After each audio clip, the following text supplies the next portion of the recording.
Welcome back to the channel. Finally, the day is here where I got my Flashed ECU and we're going to go back on the bike just installing the ECU so I can talk to you a little bit about the benefits of why I did it and why I got from the Flashed ECU. Also, I'm going to be installing some supporting modifications such as the Sprint L filter. I'll talk a little bit about it as well, and also I will be modifying the Airbox today so I can extract as much power out of the FZ-09. So in case you are not familiar with this project, this is part number 2. I just purchased this bike for the purpose of kind of make it my fun bike but drag bike. So I'll be taking it to the track. So I might be taking it step by step in terms of like running it short wheelbase, maybe extending the bike a little bit to see how much low of a number I can get with a horsepower machine, a lot of torque, and somewhat of a lightweight bike. So come with me and I'll be happy to kind of show you and walk you through these modifications. All right, so sorry for the mess. I'm in the middle of reorganizing my garage, but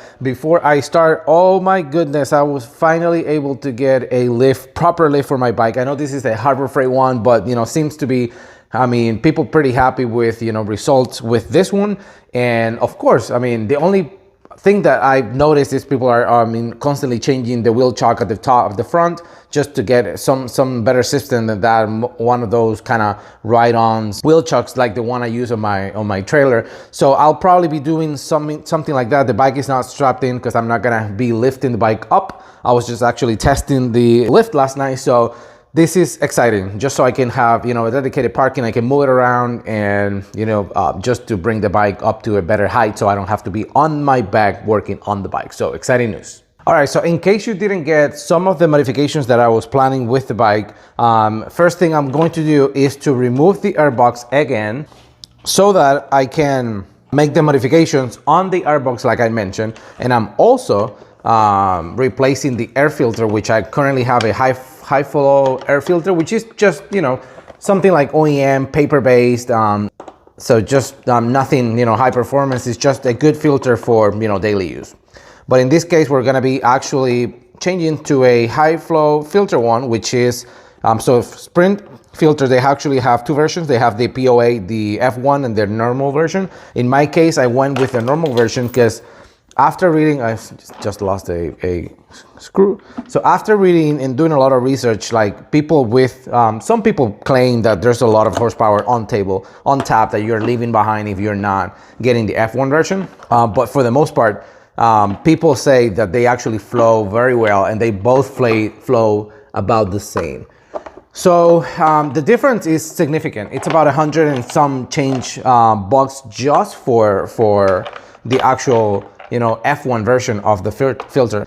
Me thinking about it, I don't think I was gonna go for it. I asked for Vcyclenut just to do the modifications to my ECU based on the filter. So he has done plenty of testing with both filters. So I'm just gonna go. I just went ahead and went with the regular one, which is this one right here. This is the P08, not the F1 version. So if I bring this one out, you see, how similar are they in terms of like shapes and whatnot. Actually, they're the opposite way.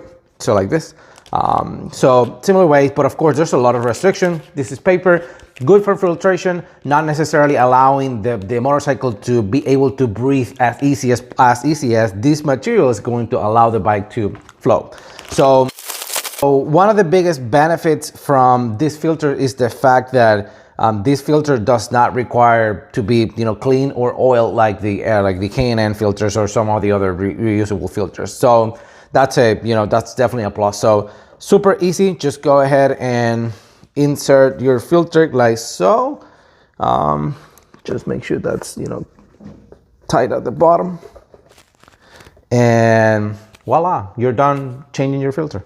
So very important, if you're watching this video, do not change filters without doing anything to your exhaust, to the ECU. It's very similar to what happens with exhaust. So if you replace your exhaust and you replace your filter, your fueling is gonna change. Bikes, normally they come very lean, which we have talked a lot about in this channel, but in this case, just make sure that you are addressing or changing by installing a power commander or an actual flash on your ECU so you can compensate for whatever changes you're doing to your bike, specifically in this case, air and exhaust.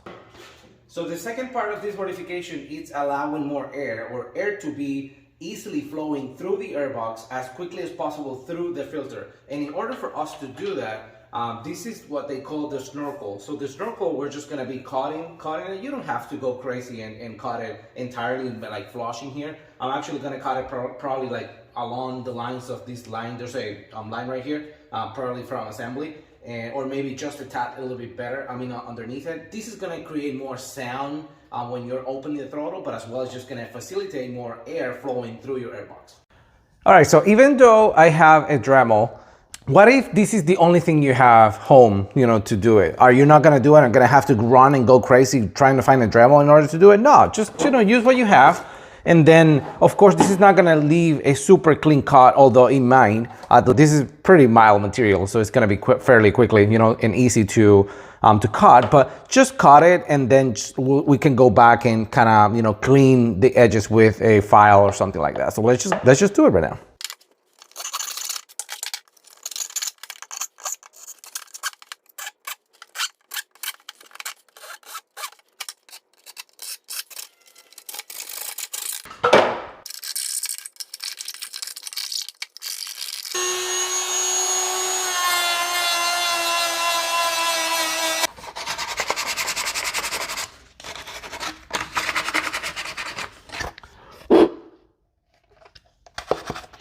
All right, so last modification is this. If you think about the bike, the airbox going like this is the front of the bike.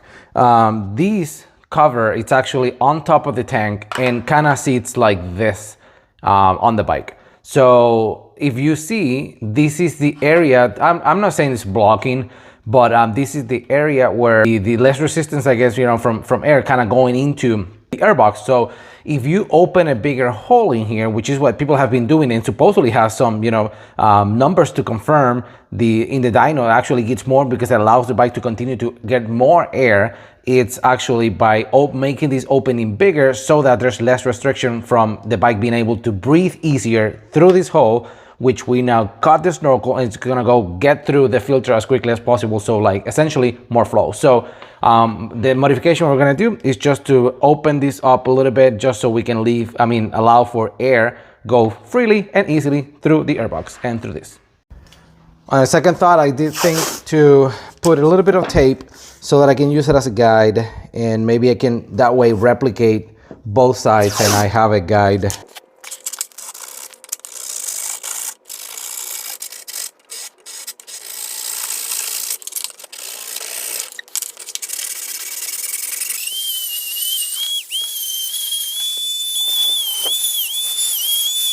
Okay, so I gave it a kind of a rounded edge in here using the flat disc, and for the most part it looks pretty cool. I'm not super concerned about this. I'm not saying that I don't want it to look good. I'm just saying this is not a super concerning thing for me. If it bothers me, then I can just easily sand it out completely and then paint it over. So that should be good, and that way I can take care of these imperfections, that bike, developed from, years of use. All right, cool. All right, so I explained before, filter is on, and I'm not going to walk you through the entire process because this is essentially the same, or the reverse process, exactly as you remove the lid and the filter. So this is what I talked to you about. Just make sure that the filter is falling in place. It's closing, so that's a given, and that's a good indication that, fell in place. So let's just start putting the 72 bolts right now.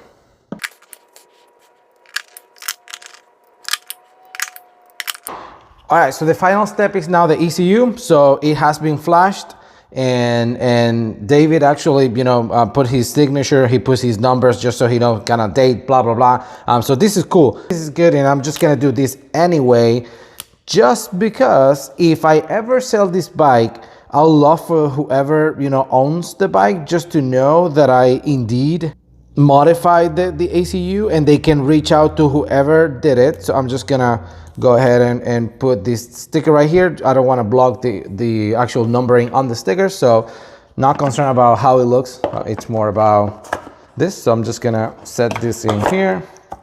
Okay, so now you can tell it's there. Perfect. And now let's just plug the computer. 1, 2, and bike is reflashed, modded, snorkel cod, and yo, the other stuff done to it.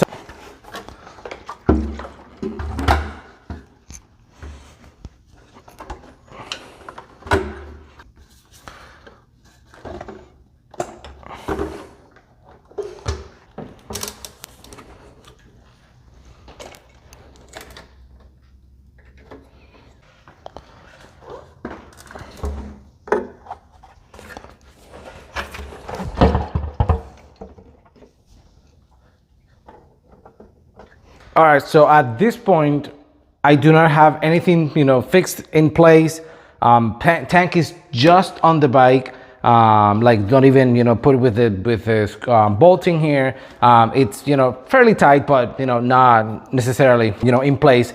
And I did it on purpose because I just want to cycle the ECU a couple times before I get it started and make sure that everything is working before I put everything back together. So without further ado, let's just see how the bike reacts to the new reflash. And I mean, just sitting here, of course. So what I'm going to do is to cycle the ignition twice, just so the ECU can, give the information to the bike and then power, just so I can cycle fuel and prime the fuel pump, and then we should be good to go.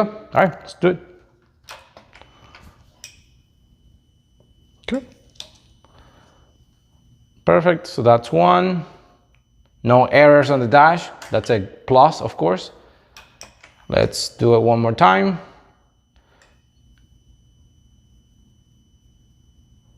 Okay, so let's put the bike, it's in neutral, let's get it started.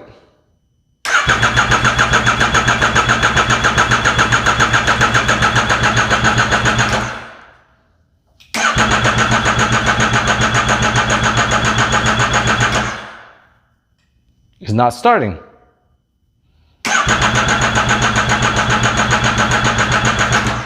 Let me just take a quick look, let me turn it off. Take a quick look at the line. So it's indeed getting fuel, no leaks. Oops. Just the other ones are just for venting, so it's not that big of a deal, those other hoses. I mean, not for the purpose of turning the bike over is, I guess, what I mean. I don't remember disabling anything else. Just checking and making sure, but no, I mean, everything seems to be okay. So let's just cycle it one more time, see what's up. I don't remember last time my bike doing that, but hey, let's just give it a try. Okay, cycle it one more time. This is not staged.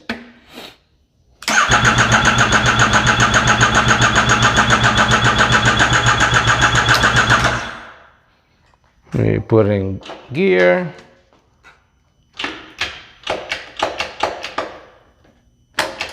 It's in neutral now.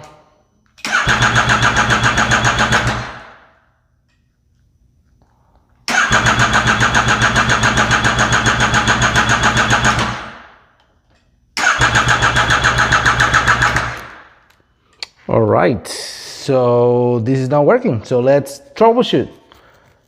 Seems like it's getting, so I got the Airbox. Let me just turn it off. I got the Airbox unplugged. I plugged it back. I'm just trying to see if I don't remember disconnecting anything else. Let me just double check the connection on the ECU. Those seem to be okay. No issues there. Okay, I'm going to check fuel because that's one thing that I don't know if we are getting. Oh, it's wetting. Oh no, it's not wet. So I'm just gonna remove this. See if I can do it one-handed, which I doubt because it. Just checking if by any chance there's any loose connection or something. But that looks pretty good. Yeah, ECU looks good. Oh, I know what it is. Come on, Richard. I never plugged in the fuel pump. Come on. That was a pretty novice move, man. All right, let's try this again. That was pretty dumb. So I actually did not plug in the fuel pump. Now I can hear the priming of the fuel pump. And I was looking for priming. It's crazy. So let me just cycle it again. Okay, it's showing me fuel, so that's good. So we should be good to go.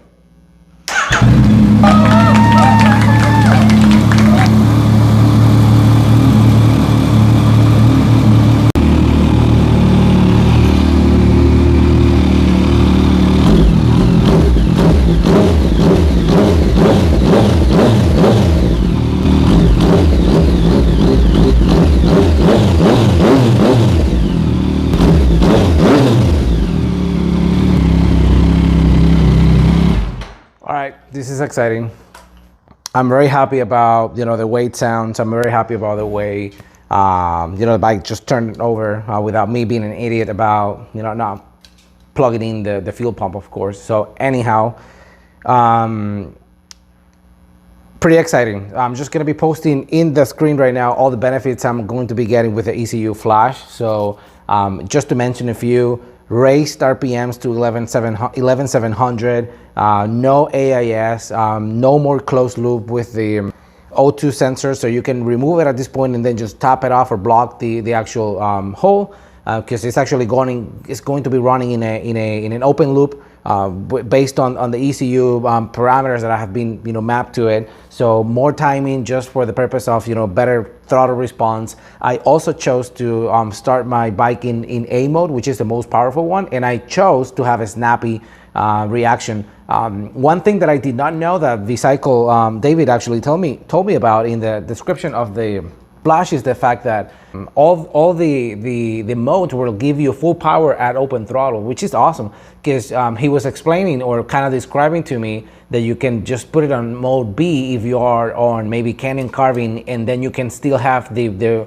B for the purpose of like getting into turns without having a throttle that's like super snappy and unpredictable or jerky. But at the same time, if you are comfortable in a place where you can actually open the throttle, the bike will give you everything. So that's amazing. That's something that you're not gonna get. And of course, the modifications they did to the ECU are based on other runs he's done with some of these bikes, but the same modifications. So I have an Akrapovic full exhaust, so he set it up for that. He also set it up for the sprint filter, as well as the modification on the Airbox that I showed you before. So now let's just put this bike together and let's just go for a quick ride. How about that?